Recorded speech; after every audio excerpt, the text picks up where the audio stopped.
vendo por si mesmo. Ajahn Thanissaro. Quando fui pela primeira vez estudar com meu professor, Ajahn Fuang, ele me deu um pequeno livreto com instruções de meditação e mandou que eu fosse para a colina atrás do monastério para meditar. O livreto, escrito pelo mestre dele, Ajahn Lee, começava com uma técnica de meditação com a respiração e concluía com uma sessão mostrando como a técnica era usada para induzir os primeiros 4 níveis de dhyana. Nos anos seguintes, eu vi Ajahn Fuang dando o mesmo livreto para cada um dos seus novos praticantes, leigos e ordenados. No entanto, apesar do livreto conter descrições detalhadas dos dhyanas, ele mesmo raramente mencionava a palavra dhyana nas suas conversas e nunca indicava a qualquer um dos seus praticantes que eles haviam alcançado um determinado nível de dhyana nas suas práticas. Quando um praticante relatava uma experiência meditativa que se repetia, ele gostava de discutir não o que aquilo era, mas o que fazer com aquilo, no que focar, o que deixar de lado, o que mudar, o que manter inalterado. Então ele ensinava como fazer experimentos com aquilo.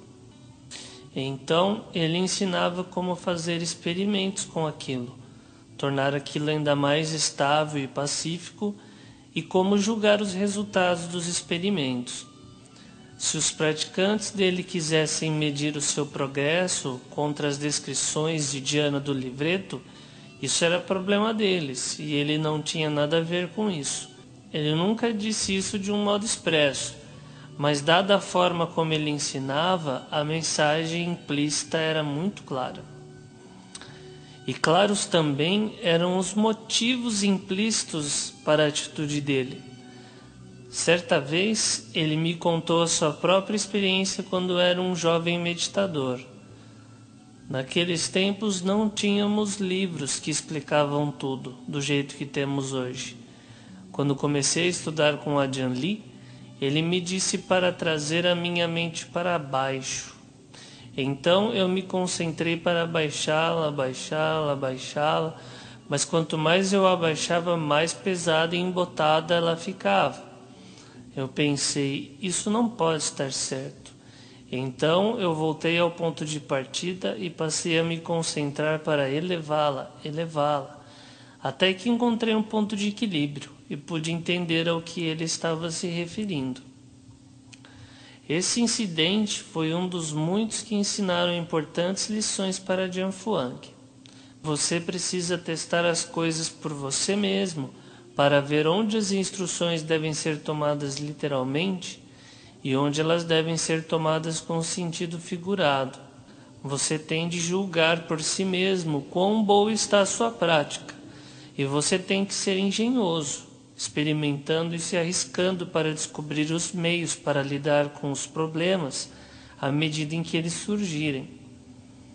Então, como professor, Ajahn Fuang tentava incutir nos seus praticantes essas mesmas qualidades de autoconfiança, engenhosidade e a disposição para se arriscar e testar as coisas por eles mesmos. Ele fazia isso não só através de narrativas sobre essas qualidades, mas também colocando em situações em que você tinha de desenvolvê-las. Se ele sempre estivesse disponível para afirmar que sim, você alcançou o 3º dhyana, ou não, esse é apenas o 2º dhyana, ele estaria impedindo o desenvolvimento das qualidades que ele estava tentando infundir. Ele, ao invés de seus próprios poderes de observação, estaria sendo autoridade sobre o que estava ocorrendo na sua mente, e você teria sido absolvido de qualquer responsabilidade de avaliar corretamente aquilo que havia experimentado. Como certa vez ele me disse, se eu tiver de explicar tudo, você irá se acostumar a receber as coisas numa bandeja. E depois, sem nenhuma experiência para entender as coisas por si mesmo, O que você fará quando surgirem problemas na sua meditação? Então, estudando com ele, tive de aprender a correr riscos no meio das incertezas. Se algo interessante surgisse na minha prática, eu tinha de permanecer com aquilo, observar aquilo ao longo do tempo, antes de chegar a alguma conclusão a respeito. E assim mesmo aprendi. Os rótulos que eu aplicava às minhas experiências não podiam ser esculpidos em pedra.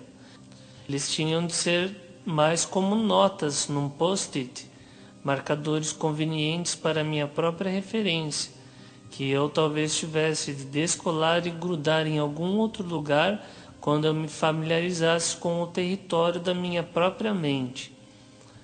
E isso resultou numa lição valiosa, aplicável a todas as áreas da minha prática.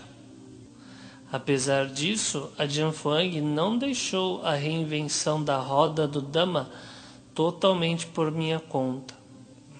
A experiência havia mostrado para ele que algumas abordagens em relação à concentração funcionavam melhor do que outras para colocar a mente numa posição onde ela poderia exercer a sua engenhosidade e julgar com precisão os resultados dos seus experimentos.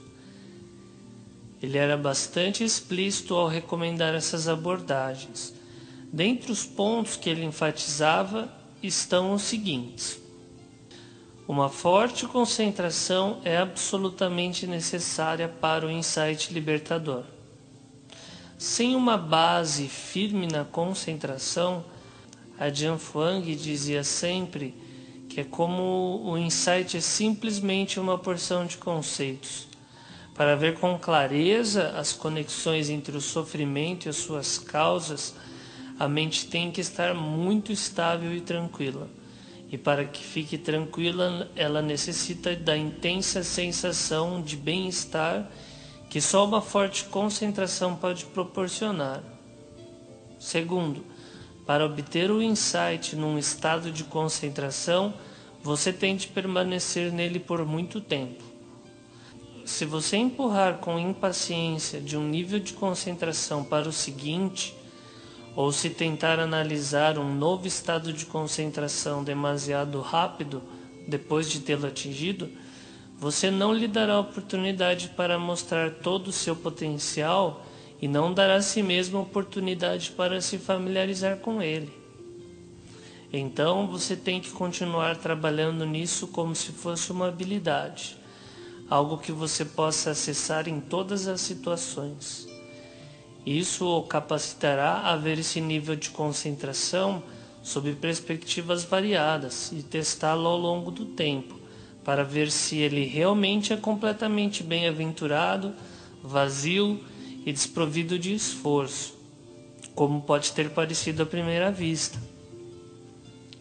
Terceiro, o melhor estado de concentração para desenvolver o insight abrangente é aquele que inclui a consciência em relação ao corpo todo. Havia duas exceções à prática usual de Jianfang de não identificar o estado que havia sido alcançado, e ambas envolvem os estados de concentração incorreta. A primeira é o estado que surge quando a respiração se torna tão confortável que o seu foco deriva da respiração para a própria sensação de conforto. A sua atenção plena começa a nublar e a sua noção do corpo e do que está à sua volta se perde numa bruma prazerosa. Quando você emerge, é difícil identificar exatamente no que estava focando. A Jianfang chamava isso de Moha Samadhi, ou concentração deludida. O segundo estado foi um que experimentei certa noite, quando a minha concentração estava extremamente unificada e tão refinada que se recusava a se estabelecer ou rotular até mesmo os mais fugazes objetos mentais. Eu acabei caindo num estado no qual perdi toda a noção do corpo, de todos os sons internos e externos, de todos os pensamentos e percepções, embora ainda houvesse um mínimo de consciência para que soubesse, quando emergi, que eu não havia estado adormecido. Descobri que podia ficar nesse estado durante muitas horas e, no entanto, parecia que o tempo voava. 2 horas pareciam 2 minutos. E também podia programar-me para sair desse estado depois de um tempo determinado. Depois de experimentar esse estado durante várias noites seguidas, eu relatei o ocorrido para Jian Fuang, e a primeira pergunta dele foi: "Você gostou disso?" Minha resposta foi não, porque me senti um tanto atarantado depois que emergi na primeira vez. "Muito bem", ele disse. "Enquanto você não gostar disso, você estará seguro." Algumas pessoas realmente apreciam isso e pensam que é nibbana ou a cessação. Na verdade, é o estado de não percepção, asanya bhava. Não é nem mesmo concentração correta, porque não há meio nesse estado de investigar alguma coisa para obter algum tipo de discernimento. Mas esse estado tem outros usos. Ele então me contou quando teve que se submeter a uma cirurgia nos rins, e não confiando no anestesiologista, ele se colocou nesse estado durante a operação. Nesses 2 estados de concentração incorreta, é o escopo limitado da consciência que faz com que eles sejam incorretos. Se grandes áreas da sua consciência estiverem bloqueadas, como será possível desenvolver um insight abrangente? E como tenho notado em todos esses anos, as pessoas adeptas da obliteração de grandes áreas da consciência, através da intensa unicidade da mente, tendem a ser adeptos psicológicos da dissociação e da negação. É por isso que a Jian Fuang, seguindo a Jian Li, ensinou uma forma de meditação da respiração que objetivava uma consciência abrangente da energia da respiração por todo o corpo, fazendo várias tentativas com ela para obter uma sensação de conforto e depois acalmando-a para que ela não venha interferir com a visão clara dos movimentos sutis da mente. Essa consciência abrangente ajuda a eliminar os pontos cegos nos quais a ignorância gosta de se ocultar. Um estado ideal de concentração que dê origem ao insight é aquele que pode ser analisado como sofrimento e ausência de sofrimento, mesmo enquanto você estiver imerso naquilo. Uma vez que a sua mente estivesse firmemente estabelecida num estado de concentração, a Jian Fuang recomendava elevá-la de seu objeto, mas não tão distante que a concentração fosse destruída. Dessa perspectiva, você poderia avaliar quais níveis de sofrimento ainda estavam presentes na concentração e abandoná-los. Nos estágios iniciais, isso em geral envolvia ter de avaliar como você estava se relacionando com a respiração e detectar níveis mais sutis de energia da respiração no corpo, que poderiam proporcionar uma base para níveis mais profundos de calma.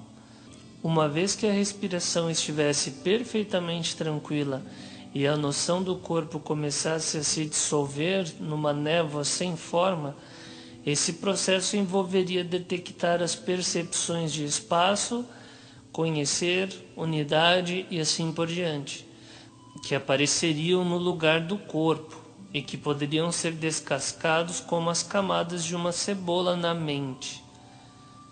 Em cada caso, o padrão básico era o mesmo: detectar o nível de percepção ou fabricação mental que estava causando o sofrimento desnecessário e deixar aquilo de lado por um nível de percepção ou fabricação mais sutil, até que não houvesse nada mais para deixar de lado. É por isso que, enquanto a sua consciência estivesse calma e alerta em todas as partes, não importava se você estava no primeiro ou no último dhyana, pois a maneira que o estado de concentração era tratado era sempre a mesma.